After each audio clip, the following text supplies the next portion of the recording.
AI Vision News TV. Trump hush money trial moves into final phase without testimony from former president. Good evening. Our top story tonight: the hush money trial of former President Donald Trump has entered a new phase, with the defense resting its case without Trump taking the stand. In a Manhattan courtroom today, the defense team for Donald Trump rested its case after calling only two witnesses. Notably, Trump himself chose not to testify. His lawyer, Todd Blanche, made the announcement, signaling the end of their defense strategy. The prosecution, led by the Manhattan District Attorney's Office, had previously called 20 witnesses over 15 days of testimony. The defense focused on discrediting the prosecution's key witness rather than directly proving Trump's innocence. The jury has been sent home for a week and will return on May 28 for closing arguments. During this period, the attorneys are working with the judge to finalize instructions that will guide the jury through their deliberations. Although Trump had expressed a desire to testify, it was not a requirement or expectation. His defense team's strategy concentrated on undermining the credibility of the prosecution witnesses, particularly focusing on Michael Cohen, Trump's former lawyer. Cohen testified that Trump was directly involved in the scheme to pay $130,000 to adult film actress Stormy Daniels to keep her story about an alleged sexual encounter with Trump from going public before the 2016 election. Trump has denied any wrongdoing and pleaded not guilty to falsifying business records in connection with the alleged scheme. Outside the courtroom, Trump continued to decry the trial as politically motivated, using the media attention to rally support for his 2024 presidential campaign. Despite warnings from Judge Juan N. Merchan, Trump also criticized the prosecutor publicly. The final witness for the defense was Robert Costello, a former federal prosecutor.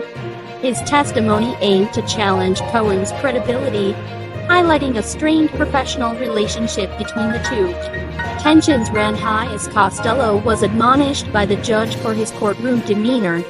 As the trial moves toward its conclusion, both sides are preparing for the critical phase of closing arguments.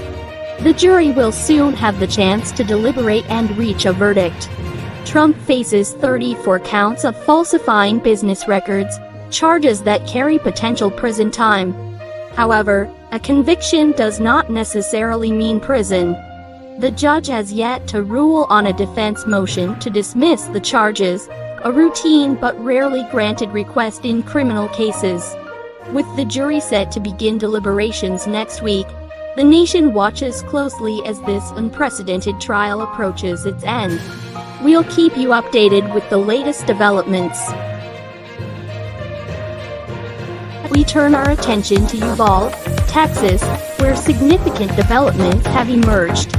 In the aftermath of the tragic Robb Elementary School shooting, 19 families who lost their loved ones in the devastating Robb Elementary School shooting have reached a $2 million settlement with the city of Uvalde. The families, affected by the events of May 24, 2022, announced this agreement and also revealed new legal actions against 92 officers from the Texas Department of Public Safety, the school district, and several individual employees for their response to the incident. At a news conference, Javier Cazares, father of 9-year-old victim Jacqueline Cazares, expressed the profound grief and frustration felt over the past 2 years. "It has been an unbearable 2 years," Cazares stated. "Justice and accountability have always been my main concern. We've been let down so many times, and now it's time to do the right thing."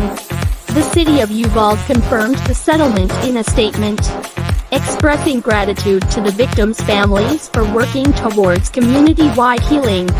"We will forever be grateful to the victims' families for working with us over the past year to cultivate an environment of healing that honors the lives and memories of those we tragically lost," the city stated.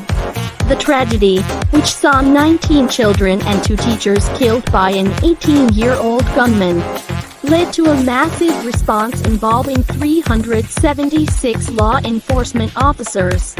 However, none of them breached the classroom door to confront the shooter for 77 minutes.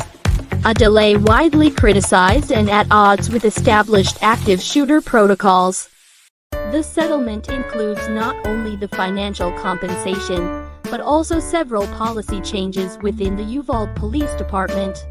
These changes include a new fitness for duty standard for officers, the establishment of May 24th as an annual day of remembrance, and the creation of a permanent memorial. The city will also support mental health services for the families, survivors, and the community. The terms of the settlement were reached through a restorative justice process between the impacted families and the city.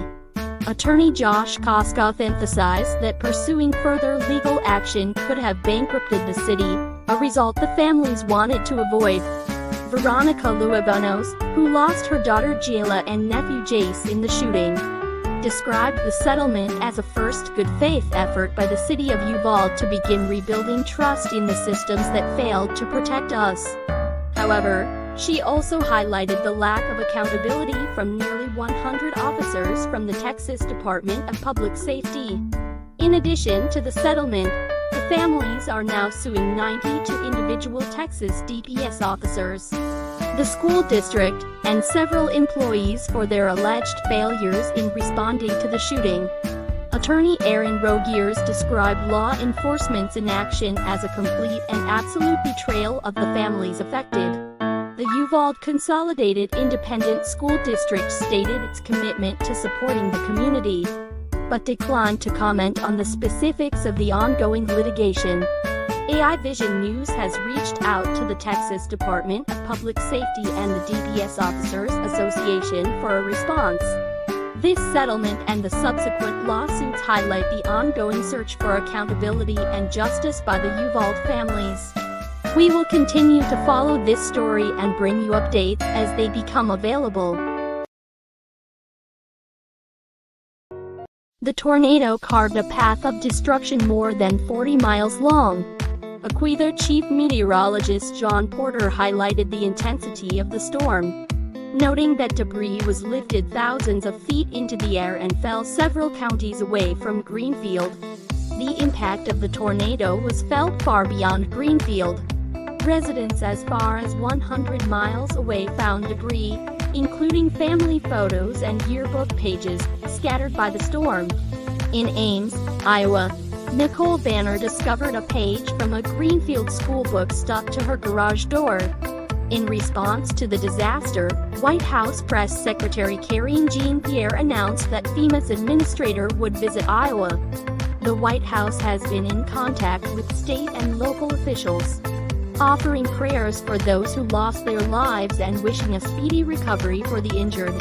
Greenfield's 25-bed hospital was among the damaged buildings, forcing at least a dozen injured people to seek medical attention elsewhere. The hospital announced on Facebook that it will remain closed for weeks or even months while repairs are underway. In the meantime, an urgent care clinic has been set up at a local elementary school to provide primary care services. The once picturesque residential streets of Greenfield are now a chaotic scene of destruction. Homes are reduced to rubble, with basements exposed and yards littered with personal belongings. Rosianne Freeland, a local resident, described the harrowing moment she and her husband took shelter in their basement just before the tornado hit. Seconds later, my husband opened the door and you could just see daylight, Freeland recounted. I just lost it. I just totally lost it. This devastating tornado underscores the increasing severity of storms and their impact on communities.